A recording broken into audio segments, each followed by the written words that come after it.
अपराधियों की बंदूक का जवाब गोली से दिया जाएगा। देवभूमि उत्तराखंड की पुलिस को मित्र पुलिस समझकर हल्के में न लें अपराधी। उत्तराखंड के डीजीपी अभिनव कुमार ने फिर से अपना ये बयान दोहराया है। उन्होंने कहा कि हर बंदूक का जवाब पुलिस की गोली से दिया जाएगा। उन्होंने कहा कि उत्तराखंड पुलिस पर्यटकों का स्वागत करना जानती है तो अपराधियों को उनकी भाषा में जवाब देना भी बहुत अच्छी तरह से जानती है। हरिद्वार के ज्वेलरी शॉप में हुई लूट की वारदात के बाद मुठभेड़ में एक आरोपी की मौत और 2 की गिरफ्तारी के बाद हरिद्वार पुलिस को 1 लाख रुपए का इनाम देने की घोषणा करते समय डीजीपी उत्तराखंड ने एक बार फिर अपराधियों को चेताया है कि उत्तराखंड पुलिस को कमतर समझने की कोशिश न करे। इस शांत प्रदेश में गोलियों की भाषा समझने वालों को उसी अंदाज में जवाब दिया जाएगा। कि कोई ये ना समझे बदमाशों के लिए, उनके आकाओं के लिए हमारी पुलिस बिल्कुल काल पुलिस है और बिल्कुल कहीं तक हमें जाना पड़े हम ऐसे गैंग्स का पीछा कहीं भी नहीं छोड़ेंगे। और बिल्कुल अगर कोई सोचता है कि बंदूक के दम पे यहाँ आके लूटपाट कर सकता है तो बंदूक का जवाब हम गोली से देंगे। पुलिस ने हरिद्वार की ज्वेलरी शॉप में हुए डकैती कांड का खुलासा कर दिया है। जानकारी देते हुए डीजीपी अभिनव कुमार ने कहा कि एक बदमाश एनकाउंटर में ढेर हुआ है। एनकाउंटर में मारे गए बदमाश की पहचान सतेंद्र पाल उर्फ लकी निवासी मुक्तसर पंजाब के रूप में हुई है। 2 बदमाश गिरफ्तार हुए हैं। इनसे 50 लाख रुपए के गहने बरामद हुए हैं। बाकी बदमाशों को भी जल्द गिरफ्तार कर लिया जाएगा। उन्होंने एसएसपी हरिद्वार और उनकी टीम की पीठ थपथपाई। कहा, मुझे खुशी है पुलिस ने हिम्मत दिखाकर काम किया, पर अभी भी चुनौतियां बाकी हैं। टीम जल्द ही सभी आरोपियों को पकड़ लेगी। 1 सितंबर 2024 को हरिद्वार के ज्वालापुर इलाके में श्री बालाजी ज्वेलर्स की दुकान पर दिन दहाड़े लूटपाट हुई। ये घटना काफी गंभीर थी और मुख्यमंत्री पुष्कर सिंह धामी ने इस मामले में जल्द जांच और खुलासे के आदेश दिए थे। उत्तराखंड के पुलिस महानिदेशक अभिनव कुमार ने इस मामले को बेहद गंभीरता से लिया और खुद मौके पर जाकर जांच की। उन्होंने पीड़ित को भरोसा दिलाया कि आरोपियों को जल्द ही गिरफ्तार कर लिया जाएगा। उन्होंने एसटीएफ और जिला पुलिस को भी इस मामले की जांच में लगाया। और उनको जो भी लोग यहाँ पर संरक्षण देते हैं या प्रदेश के बाहर संरक्षण देते हैं, उनको मैं बस इतना ही कहना चाहूँगा कि अगर कोई ये समझता है कि उत्तराखंड सॉफ्ट प्रदेश है पुलिसिंग के लिहाज से, या हमारी पुलिस साहब मित्र पुलिस है और साहब ये तो देवभूमि है और यहाँ हम आके कुछ भी कर जाएंगे और उसको जवाब नहीं मिलेगा, तो मैं ये भी दोहराना चाहूँगा, पहले भी हमने इस बात को कहा था कि कोई ये ना समझे बदमाशों के लिए, उनके आकाओं के लिए हमारी पुलिस बिल्कुल काल पुलिस है। 15 सितंबर 2024 की रात करीब 10:30 बजे बहादुराबाद पुलिस टीम संदिग्ध लोगों और वाहनों की जांच कर रही थी। इसी दौरान 2 संदिग्ध लोग जिनके चेहरे ढके हुए थे मोटरसाइकिल पर आ रहे थे।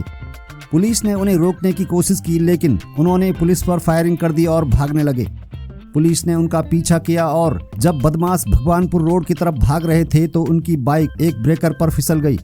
इसके बाद वे बाइक छोड़कर जंगल की तरफ भागने लगे और पुलिस पर फिर से फायरिंग करने लगे। पुलिस ने जवाबी फायरिंग की, जिसमें एक बदमाश घायल हो गया जबकि दूसरा भाग निकला। घायल बदमाश को अस्पताल भेजा गया, लेकिन इलाज के दौरान उसकी मौत हो गई। उस बदमाश की पहचान सतेंद्र पाल उर्फ लकी के रूप में हुई, जो पंजाब का रहने वाला था। उस पर 1 लाख रुपए का इनाम था। मौके पर मिले बैग से 1 सितंबर को श्री बालाजी ज्वेलर्स से लूटी गई ज्वेलरी बरामद हुई।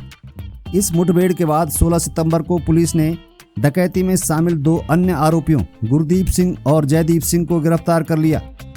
उनके पास से 8 सोने की चेन और अन्य लूटे गए सामान बरामद हुए।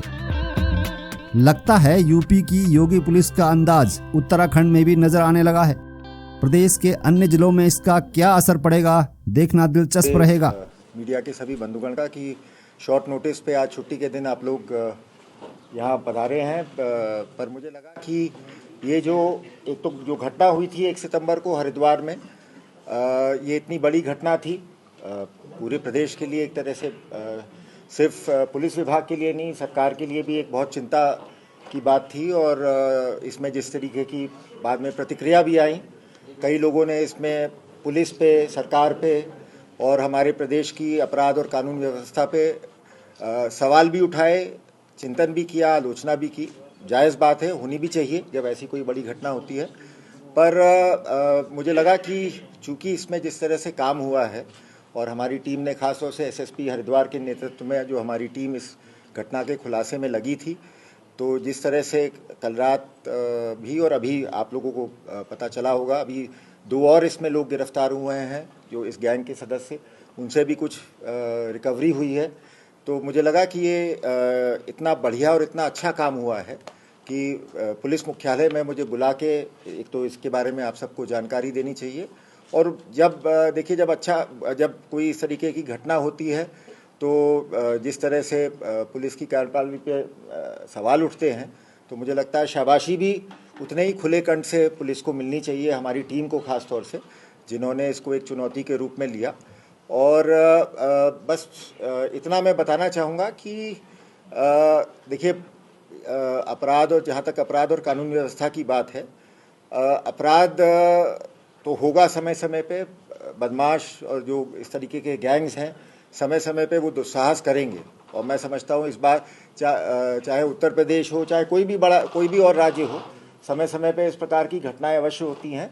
लेकिन पुलिस प्रशासन और जो खासतौर से जो पुलिस के हमारे ज़िले में फील्ड में लोग हैं और ख़ासतौर से थाना स्तर पर, सर्कल स्तर पर जो भी लोग हैं, उनकी कार्यकुशलता और उनकी कार्यक्षमता इसी में है कि इस चीज़ से वो विचलित ना हो, उसको एक चुनौती के रूप में स्वीकार करें और फिर मेहनत करके लगन से उसका खुलासा करें।